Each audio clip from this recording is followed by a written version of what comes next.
Hello and welcome to Terra Physica channel. Today we will uncover the secrets of this seemingly inconspicuous device, which is actually one of the greatest inventions in the history of mankind. It's called a transistor. And the invention of semiconductor transistors marked the beginning of the current technological era. The era of smart machines. In this video, we'll dive into what a transistor is, how it works, and most importantly, how it has enabled us to create electronic analogs of the human brain, capable of performing various functions more successfully as time goes on.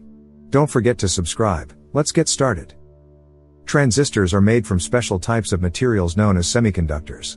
As the name suggests, semiconductors occupy an intermediate position between conductors and insulators.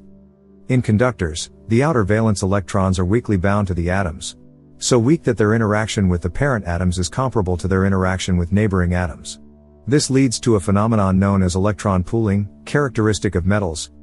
Electrons transition to a quasi-free state and can move through the conductor, forming an electric current when influenced by an external electric field.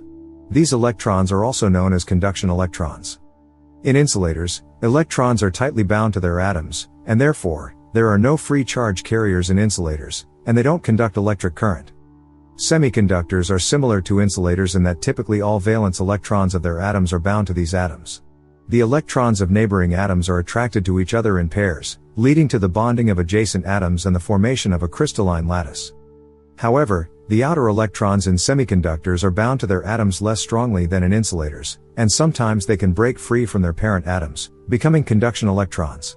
Additionally, at the place where an electron escaped, a vacant spot is created. This is also known as a hole. This process is not irreversible. With a certain probability, a free electron can fill a hole in one of the atoms. This process is called recombination. In a real semiconductor, both processes are balanced, and the rate of electron-hole pair formation is equal to the rate of recombination. Simply put, the number of such pairs remains constant. When an external field is applied, free electrons start to move under its influence, just like in conductors, resulting in an electric current. Moreover, under the field's influence, an electron from an atom neighboring the atom with a hole can move to fill the hole. But a hole is created in the atom from which this electron moved. Externally, it appears as if in addition to the current carried by conduction electrons, there's another current, the hole current.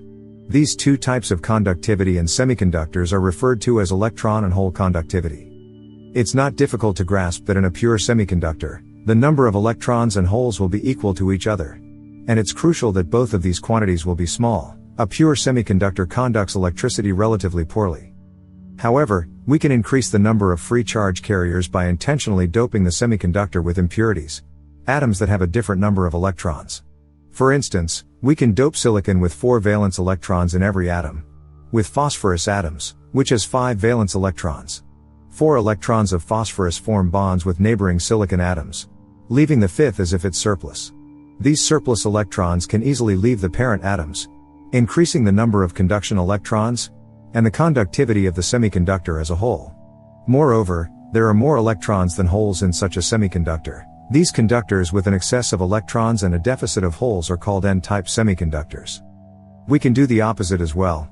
Contaminate the semiconductor with atoms having fewer electrons.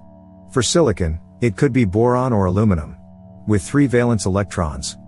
When these atoms become part of the lattice, one of the positions reserved for electrons will remain unoccupied.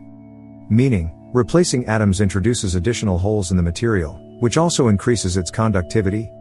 Semiconductors with an excess of holes are called p-type semiconductors.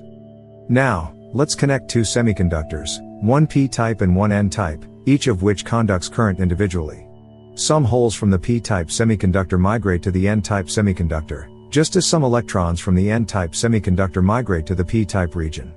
Here, electrons recombine with holes, and at the semiconductor junction, a region with a reduced charge concentration is formed. The so-called depletion region. Essentially a piece of pure semiconductor that conducts current poorly, thus deteriorating the overall conductivity of the element. Now, let's apply an electric current to our semiconductor sandwich. For instance, let's make the left side, where the p-type semiconductor is, positive and the right side negative. The field will seemingly push electrons from the N region and holes from the P region into the depleted zone, reducing its size and facilitating the flow of current. The higher the voltage we apply, the lower the resistance of the sandwich. However, if we do the opposite, The field will pull electrons and holes in opposite directions, increasing the width of the depletion region and electrical resistance. Essentially, no matter how strong a voltage we apply, current won't flow through the incorrectly connected sandwich. This device, capable of allowing current flow in only one direction, is called a diode. Now, let's add another piece of N-type semiconductor to the left of the P-type semiconductor, turning the sandwich into a triode. It's easy to see that if our sandwich allowed current to flow in only one direction, the triode won't conduct any current at all. No matter how we connect the power, the field will increase one of the depletion zones, hindering the current flow. Seemingly, we've created a surprisingly useless thing, just a regular insulator, but with an unnecessarily complex structure. However, we're literally a step away from a great discovery. It turns out that we can make the triode conduct current. Or more precisely, we can control its state of conductivity, making it switch between a conductor and an insulator when needed. Such a controllable triode is called a transistor. There are many types of transistors, but let's focus on the one that has gained the most popularity in electronics. The so-called MOSFET transistor, which looks like two fragments of the same type of semiconductor, for example, N-type, embedded in a P-type semiconductor. To the N-type semiconductors, we connect our main circuit. But as we've seen before, current won't flow through this circuit easily. Now, let's connect two additional contacts to our triode, one at the top and one at the bottom. Between the upper contact and the semiconductor, we'll place an insulating plate that doesn't allow current to pass under any circumstances. Now, let's apply voltage to these contacts, positive at the top and negative at the bottom. As we mentioned earlier, even in a P-type semiconductor, there are some free electrons, although they are much fewer than holes. Under the influence of the applied vertical field, these electrons from the entire semiconductor will be drawn towards the upper contact, and vice versa. Holes will be repelled from it. Consequently, even though in a large semiconductor, there are many more holes than electrons, in the narrow region at the top of the semiconductor, near the upper contact and precisely between the two N-type semiconductor parts, the concentration of electrons will be higher than the concentration of holes. Essentially, in this local area, the P conductor turns into an N conductor. Now, an N conductor conducts electric current, so if we apply voltage to the input and output of our triode, the current will flow. This is a transistor, a device in which the current flow between its ends depends on whether there's voltage on the third, vertical contact, also known as the gate. Essentially, what we've created is nothing more or less than a regular switch, only it's not mechanical, which simply connects or disconnects a circuit, but electrical, controlled by an external current. This kind of switch has no moving parts, meaning it will have a much longer lifespan, greater speed, and most importantly, it can be made very small. Thanks to this, transistors turned out to be the perfect material for creating what we call logic gates, the fundamentals of modern electronics, including computers. So, let's set up a basic circuit, an input, an output, a light bulb, and a transistor switch with its own power source connected to its gate. Obviously, the light bulb will only light up if the transistor is open. Let's denote this state as 1, and it will go off when it's closed. This state will denote as 0. Now let's add another transistor to our circuit, parallel to the first one. For the light bulb to be on, in other words, be in state 1, both transistors must be open, also in state 1. If one transistor switches to 0, the entire circuit will also switch to 0, and the light bulb will go off. Let's consider another scenario, when the transistors are connected in parallel to each other. In this case, for the light bulb to be in state 1, it's sufficient for at least one of the transistors to be in state 1. The light bulb will only be in state 0 when both transistors are in state 0. Finally, we can connect one transistor and the light bulb in parallel, assuming our light bulb has much higher resistance than the transistor. If the transistor is open, almost all the current will flow through this branch of the circuit, and the light bulb won't light up. Close the transistor, and the current has no choice but to flow through the light bulb, making it light up. Therefore, the light bulb will be in state 1 when the transistor is in state 0, and vice versa. In other words, by arranging transistors and the light bulb in a certain way, we can construct circuits that behave differently depending on the signals we input to the transistors. The first circuit, where the light bulb lights up only when both transistors are in state 1, is called a logical AND gate. The second, where to activate the light bulb, it's sufficient for at least one of the transistors to be in state 1, is called an OR gate. The third circuit, where the lit light bulb corresponds to the turned off transistor and vice versa, is called a NOT gate, or an inverter. Combining these elementary logical circuits mentioned above, we can create more complex ones. For example, By connecting an AND gate and a NOT gate in series, we can obtain the AND NOT, or NAND gate. Here's how it works. We first get the result from the AND gate, and then pass this result through the NOT gate. In simpler terms, if the AND gate gave a 0 in all cases except when both inputs were 1, here it will be the opposite. It will give 1 in all cases except when ones are input. Then it will give 0. There are other derivative logical circuits, listing them here doesn't make sense, and it's more of mathematics, specifically Boolean algebra, than physics. Instead, let's see how we can create a smart machine using logical circuits. In the simplest case, an ordinary calculator capable of adding, subtracting, multiplying, or dividing numbers. However, to make this possible, we first need to translate these numbers into a language understandable to the machine. We operate in the decimal number system, and there's a very simple reason for this. We have 10 fingers, so we're endowed by nature with a tool that allows us to very simply display numbers from 1 to 10.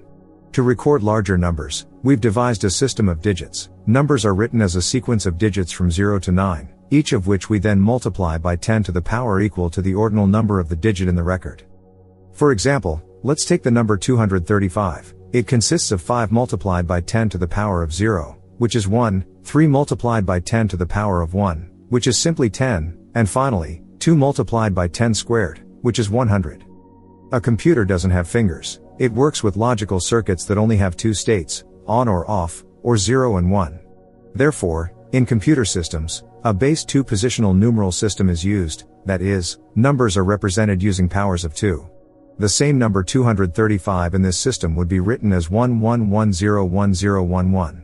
Let's check. 1 times 2 to the power of 0, which is 1, plus 1 times 2 to the power of 1, which is 2, plus 0 times 2 squared, plus 1 times 2 to the power of 3, which is 8, plus 0 times 2 to the power of 4, which is 16, plus 1 times 2 to the power of 5, which is 32, plus 1 times 2 to the power of 6, which is 64, and 1 times 2 to the power of 7, which is 128. Summing this up, 1 plus 2 plus 8 plus 32 plus 64 plus 128, we get exactly 235.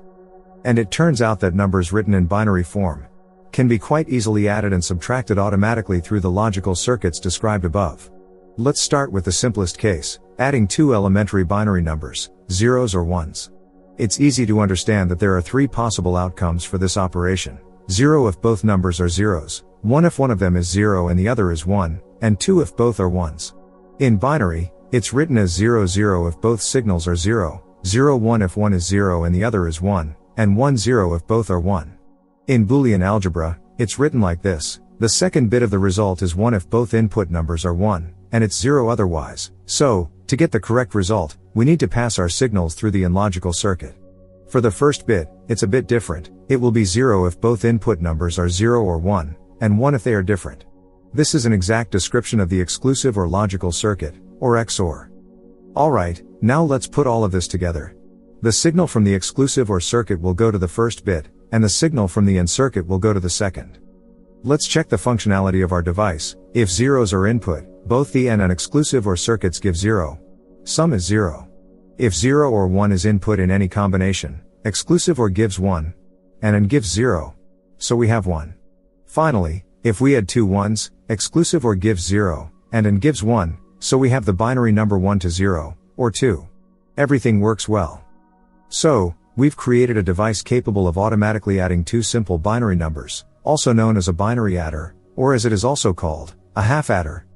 Congratulations, we've just taught the machine to count, although for now, just up to 2. Nevertheless, the first step towards Minecraft, social networks, and ChatGPT has been successfully taken. Of course, this is only the first step on a very long journey, and now it's time to teach the machine to add more complex numbers. For this, we'll use the good old method of column addition, but only in the binary system, where this process can be described in a language already familiar to us. And what's even more important, to computers. If we have zeros in one row, the corresponding bit in the result will also be 0. If there's a 1 in one of the numbers being added in a specific bit, then there will be a 1 in the total number in that bit. If both numbers have a 1 in that bit, then we must write 0 in the result, but carry over 1 to the next bit. Essentially, this is the same thing we've already done using the binary adder, but with the difference that we now don't display the result from the AND circuit on the screen. We keep it in mind. In this case, in the electronic mind of our device. We will do the same thing with another binary adder for the next bit, 0 if both addends are zeros, 1 if one of them is 0. However, now we need to see if there's anything left in mind from the previous operation. And if so, we need to add this number to the result. How? Very simple, with another, third binary adder. It's easy to see that we can have two situations where we get a 1 that we need to keep in mind to carry over to the next bit. This can happen if both addends have 1s in this bit, or if there's a 1 in one of them, and another additional 1 is inherited from the previous bit.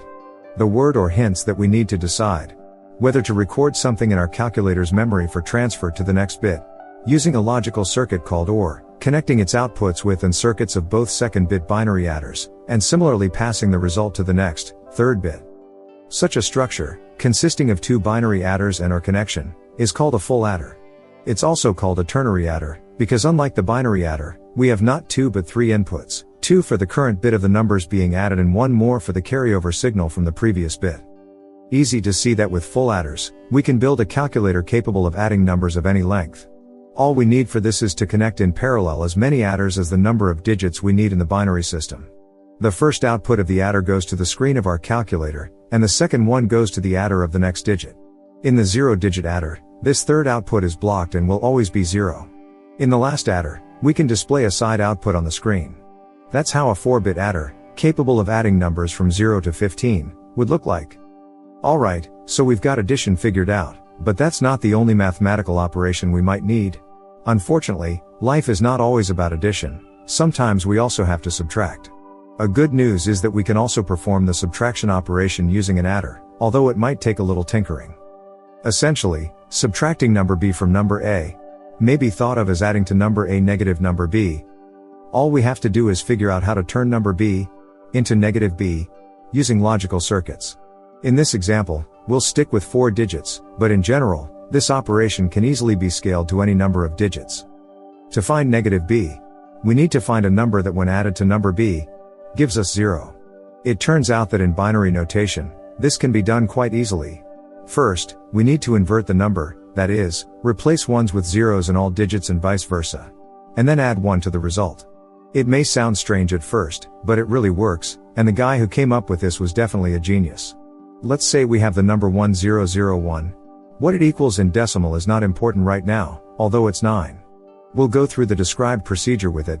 After inversion, we get 0110.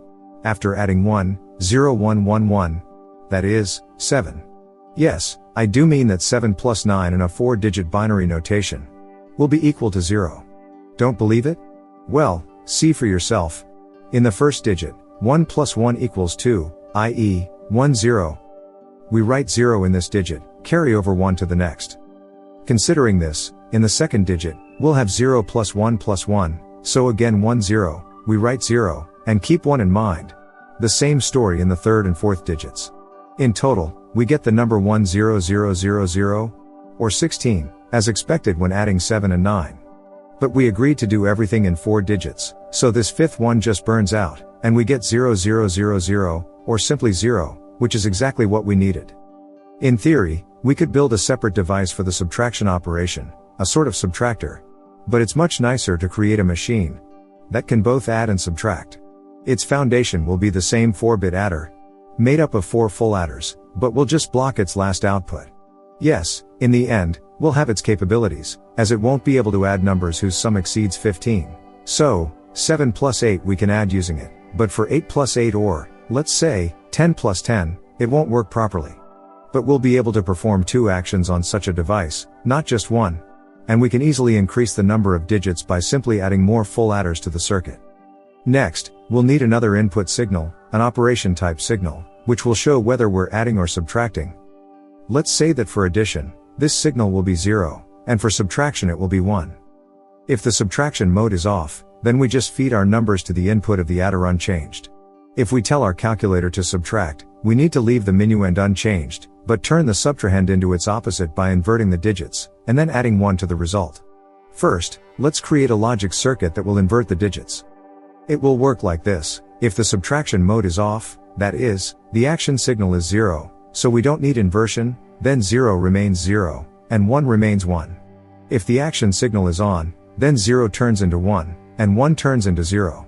Essentially, This is a table of the familiar exclusive or logical circuit, which we used in our adder.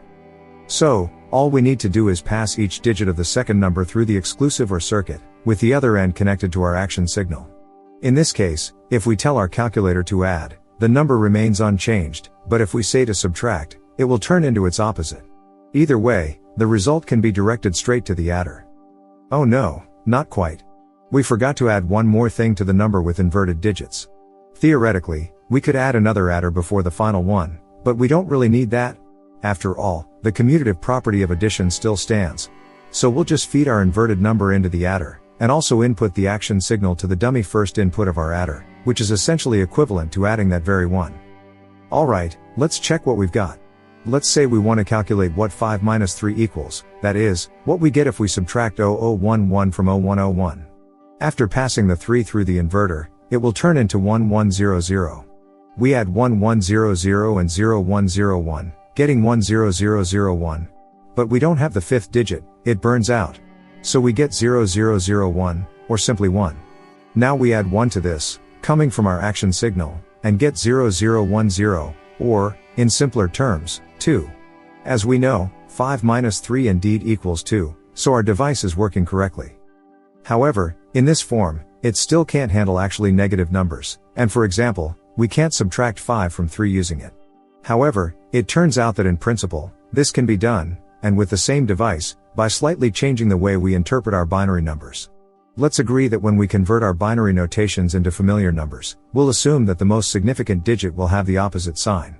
Earlier, we represented the number 1110 as 8 plus 4 plus 2 plus 0 and said it would be 14, but now the formula will change. It will be minus 8 plus 4 plus 2 plus 0, or minus 2. The number minus 3, accordingly, will be written as 1101, minus 4 as 1100, and so on. That is, if before we could only add numbers in a way that the result ranged from 0 to 15, now the range of results will be from minus 8 to 7. Let's test the device by subtracting 5 from 3, or 0101 from 0011.